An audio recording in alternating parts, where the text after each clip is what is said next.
I was done with love.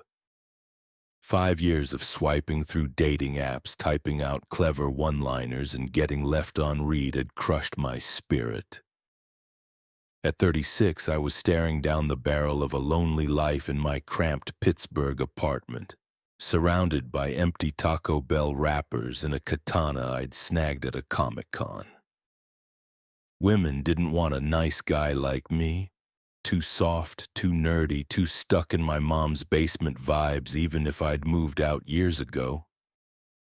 But then, on a drizzly April morning, my phone buzzed with a sound I'd almost forgotten.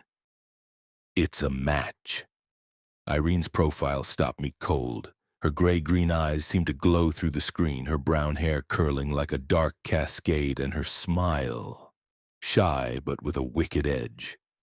Her bio was simple. Craving late-night thrills, you in?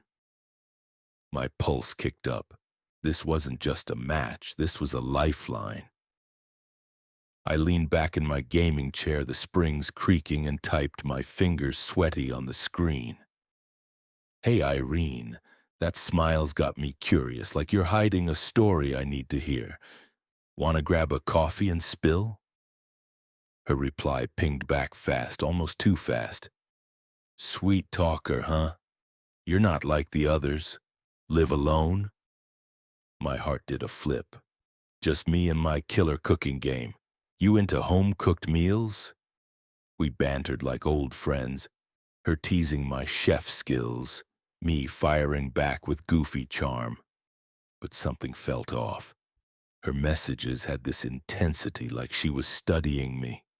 When she said she'd be starving after her late shift at some vague night job, I saw my shot. Come over tonight, say 10 p.m., I'll cook something epic, I typed, forcing myself to wait 60 seconds before hitting send. Deal, can't wait. X, she shot back. Holy crap, I had a date, my first in forever. I blitz-cleaned my place, shoving laundry under the couch, spraying Febreze to drown out the stale nacho chip smell. At Walmart, I grabbed candles, pumpkin spice, real classy, and a pack of Hot Pockets, the fancy kind with pepperoni and 4 cheeses. Irene texted at 9:47 p.m., her words glowing on my cracked phone screen. Outside your building. No time to freshen up, but I'd showered. Tuesday, I think. Good enough. I threw on my best flannel, popped a fedora on my head, ironic, not desperate, and queued up the Stranger Things soundtrack on my Bluetooth speaker. Spooky vibes, perfect for a chill date. I checked my reflection in the smudged hallway mirror, adjusted my tie, and swung open the door. Irene was gorgeous but wrong. Her eyes caught the streetlight, glinting like a cat's, and her scent hit me, sharp, like a fresh pack of magic. The Gathering cards, but with a coppery undertone. She was bundled in a trench coat, scarf, and gloves despite the muggy Pittsburgh air. No skin showed, not even a glimpse. Modest, I thought, rare for a Tinder girl. You gonna let me in or what? Her voice was smooth, sultry, but it carried a strange hiss like a whisper from another room. Right this way, milady, I said, tipping my fedora with a grin. She stepped inside, her boots thudding on the linoleum, and I led her to my gaming chair, its fake leather creaking as she sat. I took the wobbly folding chair I'd found on the curb last month. I tried breaking the ice, asked about her job, her hometown, her last date. Her answers were short, clipped. Job's late. From nowhere special. Don't date much. Her stomach growled, a low, rumbling snarl that made my neck hairs prickle. I ignored it, chalking it up to hunger. First dates are awkward, right? She scanned the room, her gaze darting to the shadows. We alone? Yeah, just you and me, I said, forcing a smile. Cozy, huh? Perfect, she murmured, her eyes locking on mine. The word hung in the air, heavy like a storm cloud. My pulse spiked, and not in a good way. Her stomach growled again, louder, like something caged and pissed off. She leaned forward, scarf slipping to show a sliver of pale, almost translucent skin. I cleared my throat, stood, and headed for the kitchen. Gonna start dinner. Hot pockets, gourmet, trust me. Pointing to the katana on the wall, I added, "That's a real blade forged in Japan. Maybe I'll show you how it swings later." Her lips curled, not quite a smile. I'd love to see it in action.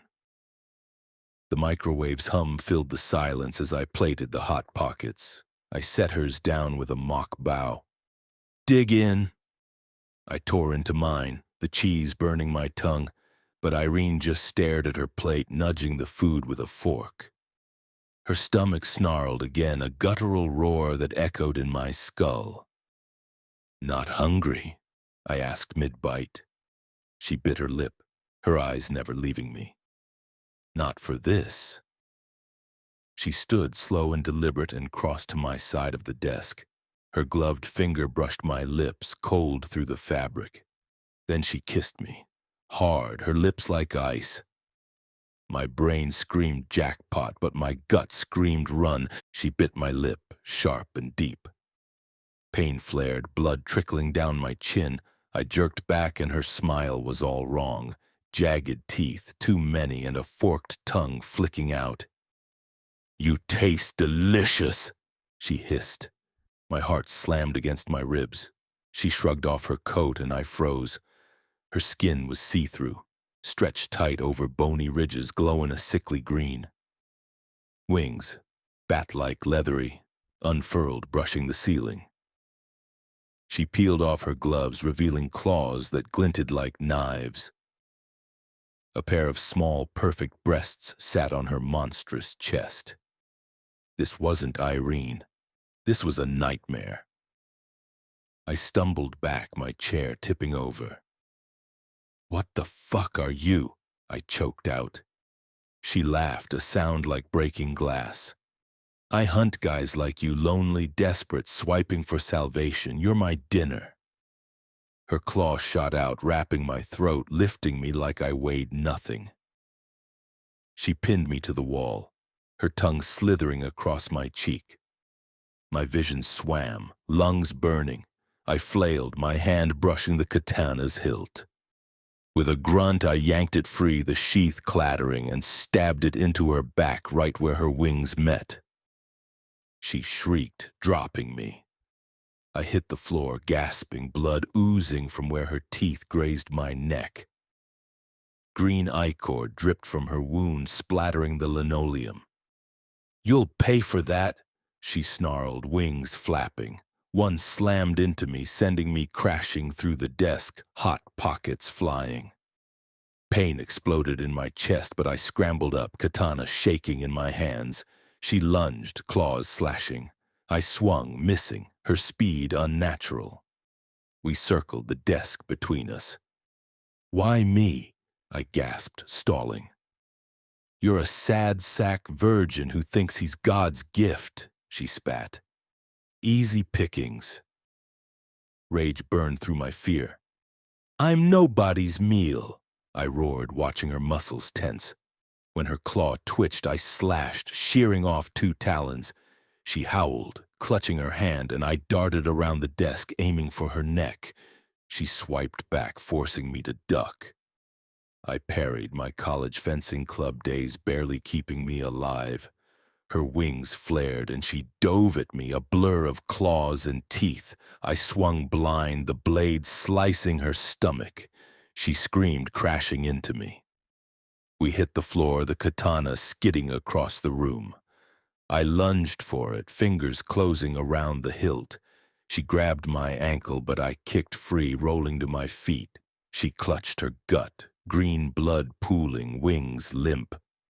Her eyes burned with hate, but she was done. She staggered up, snatching her coat, and limped to the door. "This ain't over, nerd," she hissed. The door slammed, the sound echoing like a gunshot. I collapsed, chest heaving, and crawled to the bathroom. My reflection showed a bloody mess, neck torn, lips swollen. I pressed toilet paper to the wounds, shaking. My first date, and she was a freaking monster. What were the odds? My phone buzzed, the screen lighting up. It's a match. I froze. Alice's profile stared back. Smooth mocha skin, dark eyes, bio reading, ready for a night you'll never forget. She was hotter than Irene, but my gut twisted. Irene's words rang in my head. "This ain't over," I typed, hands trembling. "Hey, Alice, you seem different. Got a story to share?" I hit send and the app glitched. Her photo warped, eyes glowing red for a split second before snapping back. My breath caught. I grabbed a cold, hot pocket, the katana within reach, and stared at the screen. The Stranger Things music looped, its synth notes now a warning. If I'd known the terror waiting, I'd have chucked my phone out the window. But like a dumbass, I didn't.